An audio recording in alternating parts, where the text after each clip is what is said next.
KCR kit బంద్ చేసినావు, fee reimbursement బంద్ చేసినావు, చివరికి గుడిని మఠాన్ని కూడా వదిలేవా నువ్వు? ఇదేం సాంప్రదాయం అని అడుగుతా ఉన్నా. పొద్దున స్వామీజీ గారు చెప్తున్నారు, రోజు ఆలయంలో పూజలు జరుగుతుంటే మా బ్రాహ్మణులు వెళ్లి పూజకు వెళ్తుంటే పోలీసులు పూజ చేయొద్దని ఆపారట. ఈరోజు పూజను ఎట్లా ఆపుతారు? పూజ ఈరోజు జరుగుతుందా? సంవత్సరాల నుంచి ఆలయంలో పూజలు జరుగుతూ ఉన్నాయి. ఈరోజు ఉదయం పోలీసులు అడ్డుకొని మీరు పూజ చేయడానికి వీల్లేదు, దేవాలయంలో పూజ చేయడానికి వీల్లేదని చెప్పే హక్కు నీకెవడిచ్చిండు రేవంత్ రెడ్డి? నువ్వెవడివి? దేవాలయంలో పూజలు ఆపేంత మూర్ఖుడి వారు రేవంత్ రెడ్డి. నువ్వు ఏ రకంగా నువ్వు పూజలు ఆపుతావు? ఈరోజు మళ్ళీ పీఠాధిపతి గారు వచ్చి పోలీసులతో ఘర్షణకు దిగి పోలీసులతో వాగ్యుద్ధం జరిగిన తర్వాత అరగంట తర్వాత గాని పూజకు అలో చేయలేదు. పూజలు ఆపే సంస్కృతి ఎక్కడిది? దేవాలయంలో ఏదైనా పూజలు ఆపుతాడా? ఇది ఎక్కడి పద్ధతి అని నేను రేవంత్ రెడ్డిని అడుగుతా ఉన్నా. ఎందుకు వందలాది మంది పోలీసులను అర్ధరాత్రి పూట ఇక్కడ ఎందుకు పెడుతున్నావు? కనీస పద్ధతి లేదా? దానికి విధానం లేదా? ఇదేం సంస్కృతి అని చెప్పి కూడా ఈరోజు నేను అడుగుతా ఉన్నా. రాత్రి 12:30 లోపలికి ఎట్లా వస్తారు? రాత్రి 12:30 నిన్న పోలీసులు లోపలికి వచ్చి ఏ రకంగా ప్రశ్నిస్తారు? ఏసీపీ గారు వచ్చి ఏ రకంగా భయభ్రాంతులకు గురి చేస్తాడు? దానికి పద్ధతి ఉండదా? భూమి తీసుకుంటే నోటీసు ఉండదా? మాట్లాడే దానికి సంస్కారం ఉండదా? అయినా మీరు కేబినెట్ లో నిర్ణయం తీసుకే ముందు ఒక పీఠాధిపతిని మాట్లాడి గౌరవంగా అది మాట్లాడేటువంటి సంస్కృతి సాంప్రదాయం లేదా మీకు? ఏవి మాట్లాడకుండానే నీ ఇష్టం వచ్చినట్టుగా కేబినెట్ లో నిర్ణయం తీసుకుంటావు. పీఠాన్ని కూలుస్తా, దేవాలయాన్ని కూలుస్తా, అన్నదాన సత్రాన్ని కూల్చేస్తా, వేరే పాఠశాలను కూల్చేస్తా అంటే మేము చూస్తూ ఊరుకోవడానికి సిద్ధంగా లేం. ఎంత దూరమైన పోరాటం తప్పకుండా ఈ దేవాలయ పరిరక్షణకు బీఆర్ఎస్ పార్టీ నిలబెడుతుంది. బీఆర్ఎస్ ప్రభుత్వం ఈ భూమినిచ్చింది. బీఆర్ఎస్ ప్రభుత్వం ఈ మఠాన్ని నిర్మాణానికి ఆ రోజు సహకరించింది. దీనిని కాపాడుకునే బాధ్యత కూడా మాది. ఇలా హైదరాబాద్ లో ఈ మఠం కింద 16 దేవాలయాలు, లక్షలాది మంది భక్తులు, ఎంతో మంది కూడా ఈ మఠం కింద ఈ పూజలు చేస్తూ ఉంటారు. ఎంతో మంది భక్తులు ఉన్నారు. అయినా ఇదంతా నిర్మాణం జరిగిందంటే ఎంతో మంది భక్తులు 100 రూపాయలు, 1000 రూపాయలు ఎంతో మంది ఇస్తే ఈ దేవాలయము, ఈ మఠం నిర్మాణమైంది. ఇది వాళ్ళందరి యొక్క మనోభావాలు దెబ్బతింటాయి కదా. భక్తుల మనోభావాలను దెబ్బతీయడమే కదా దేవాలయం కూల్చడం అంటే. మఠాన్ని కూల్చడం అంటే భక్తుల మనోభావాల్ని కూల్చడమే కదా. లక్షలాది మంది భక్తులు ఈ మఠానికి ఉన్నారు కదా. అయితే ఏ మఠమైనా ఏ దేవాలయమైనా కూడా అది హిందూ ధర్మ పరిరక్షణ. నువ్వెట్లా కూలుస్తావు? నీకెవడు హక్కు ఇచ్చాడు? కేసీఆర్ గారేమో అద్భుతంగా యాదాద్రి దేవాలయాన్ని పునర్నిర్మించిండు. ఎన్నో దేవాలయాలు కేసీఆర్ గారు కట్టిండు. చివరికి రేవంత్ రెడ్డి గారు దేవాలయాల్ని కూల్స్తా ఉన్నాడు. ఇండ్లు కూల్చడం అయిపోయింది, ఇక గుళ్ళు కూల్చడానికి బయలుదేరిండు.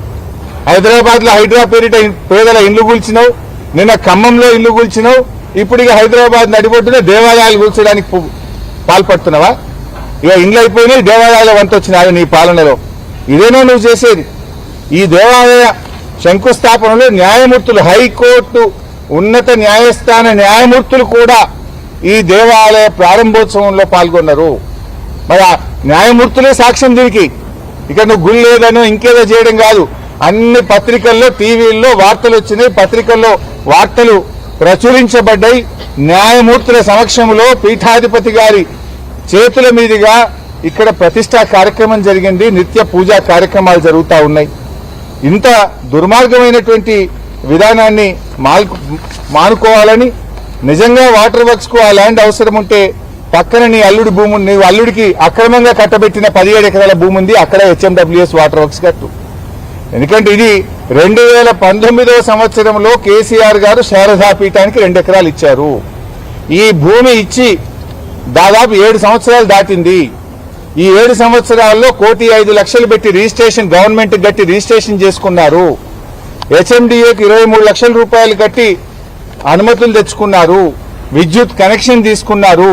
నిర్మాణాలన్నీ పూర్తయిపోయినాయి.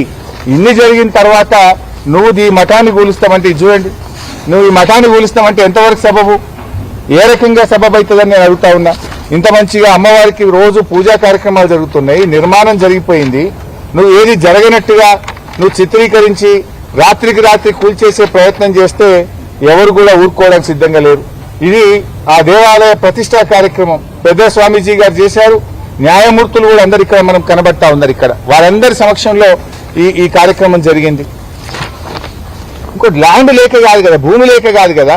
ఎందుకు పగబడుతున్నావు? దేవాలయం ఎందుకు పగబడుతున్నావు? కూల్చుడు నీకు రోజు ఒకటి కూలిస్తే తప్ప నిద్ర పట్టదు. అయింది తిన్నది అరగదు. అయింది రేవంత్ రెడ్డి నీకు ఇల్లు కూలిస్తే పేదలు రోడ్డు మీద పడితే నీకు కంటి మీద నిద్ర పడుతుందా? నిన్న ఖమ్మంలో కూలిస్తే ఈ బతుకులు 800 మంది జీవితాలు రోడ్డు మీద తెచ్చిన ఇవాళ మళ్ళీ గూడెం పడబడ్డావు. పొద్దుగా లేస్తే కూలగొట్టుడేనా? ఇది ఇన్ఫర్మేషన్ యాక్ట్ లో నేను అడిగింది. ఇవ నీ అల్లునికి కట్టబెట్టిన కాగితం ఇది. ఇదే సర్వే నంబర్ 2019 239 సర్వే నంబర్లో పక్కనే భాగ్యలక్ష్మి మినరల్స్ పేరు మీద నీ అల్లునికి అక్రమంగా కట్టుబెట్టిన కాగితం ఇది. ఇది నేను నోటి మాట చెప్తలేను, ఆధారాలతో సహా చెప్తున్నా. పక్కనే 17 ఎకరాల భూమి రోడ్ అవుతా 17 ఎకరాలు ఉంటుంది. నువ్వు రోడ్డు ఉత్తరకి 2 ఎకరాలు ఎందుకు ఉంచుకుంటున్నావు? ఎందుకు ఈ శారదా పీఠం మీద పగబట్టినావు? ఎందుకు దేవాలయాల మీద పగబట్టినావు? ఇదే దొరికిందా? ఆ పక్కన 17 ఎకరాలను తీసుకో. ఇది కూడా అక్రమ మైనింగ్.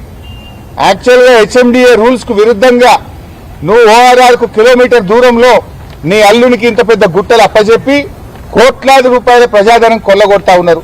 ఓపెన్ యాక్షన్ పెట్టొచ్చు కదా? ఏ రకంగా నామినేషన్ బేసిస్ లో నీ అల్లునికి 17 ఎకరాలు కట్టబెట్టినావు? అది ప్రజాధనం కాదా? యాక్షన్ పెడితే కోట్ల రూపాయలు ప్రభుత్వానికి ఆదాయం వస్తుండే. యాక్షన్ పెట్టకుండా లోపల కాగితం పెట్టించి 17 ఎకరాలు నీ అల్లుడికి ఇచ్చి గుట్టల్ని కొల్లగొడుతున్నావు. ఆ గుట్టలను కంకర చేసి నీ అల్లుడికి చుట్టూ కట్టి అన్ని రియల్ ఎస్టేట్ కంపెనీలు అల్లుని దగ్గరనే కంకర కొనాలని, లేకపోతే నీకు అనుమతులు రావని అక్రమ క్రషర్ పెట్టిస్తావు, అల్లుని కంకర అమిపిస్తావు. ఇదా నువ్వు చేసేది? నీ అల్లుడి మనుషులు. ఇది ప్రభుత్వం నేను సమాచార హక్కు చట్టం కింద నేను అడుగుతూ ఇచ్చిన సమాధానం. ఇది ప్రజల ముందు పెట్టిన దీనికి సమాధానం చెప్పు. క్యాన్సిల్ చేయి, అక్రమ క్రషర్ ను క్యాన్సిల్ చేయి. ఇప్పుడు ఆల్రెడీ అక్కడ క్రషర్ పెట్టిండ్రు, ఆ మిక్సర్స్ దాని ఏమంటారు రెడీ మిక్స్ ప్లాంట్లు కూడా పెట్టింది. అందులో 2 పెట్టారట, ఇంకా 3 పెట్టారట, 5 మిక్సర్లు పెట్టారట. ఇక రెడీ మిక్సర్లు పెట్టి అల్లుడి వ్యాపారం చేయిస్తావు. నీ అల్లుడి వ్యాపారం కోసం దేవాలయం కూలుస్తావా? నీ అల్లుడి కోసం పీఠాన్ని కూలుస్తావా? ఇదేం పద్ధతి అని నేను అడుగుతా ఉన్నా. తక్షణమే ఈ శారదా పీఠాన్ని, అమ్మవారి దేవాలయాన్ని కూల్చే ఆలోచన మానుకోండి. పొయ్యేగాలం దాపరిస్తే గిట్లాంటి ఆలోచనలు పుడతాయి. నీకేదో పొయ్యేగాలం దగ్గర పడ్డట్టుంది, అందుకే దేవుని తెరువు వస్తున్నావు. దేవుని తెరువు వచ్చినోడు ఎవడు దక్కడు. ఆ శాపం తగులుతుంది నీకు. నువ్వు ఇప్పటికైనా పిచ్చి ఆలోచనలు బంద్ చేసి దేవాలయాల పరిరక్షణకు పూనుకో, దేవాలయాల నిర్మాణాన్ని చేయి. గాని కేసీఆర్ ఆనవాళ్లు జరిపేస్తా అనే పేరు మీద దేవాలయాన్ని కూలిస్తే ఎవరు కూడా చూస్తూ ఊరుకోవడానికి సిద్ధంగా లేం. నీకు అంతా వాటర్ వర్క్స్ నిర్మాణమే చేయాలనుకుంటే పక్కన అల్లుడి భూమి ఉన్న తీసుకో. నీ అల్లునికి అక్రమంగా కట్టబెట్టిన భూమి తీసుకో. ఆడ హెచ్ఎండబ్ల్యూఎస్ వాటర్ వర్క్స్ నిర్మాణం చేయాలని చెప్పి కోరుతూ ఈ ఆలోచన విరమించుకోవాలని, మరి శ్రీధర్ బాబు గారు చొరవ చూపాలని నేను ఆయన ప్రత్యేకంగా డిమాండ్ చేస్తా ఉన్నా. లేదంటే పెద్ద ఎత్తున భక్తులందరం కలిసి మరి ఈ ప్రభుత్వానికి వ్యతిరేకంగా మరి కార్యక్రమాలు చేపట్టవలసి వస్తుంది. అంత దూరం పోకుండా ఈ పిచ్చి ఆలోచనలు, దేవాలయాలు కూల్చాలనే ఆలోచనను తక్షణమే విరమించుకోవాలని చెప్పి డిమాండ్ చేస్తుంది.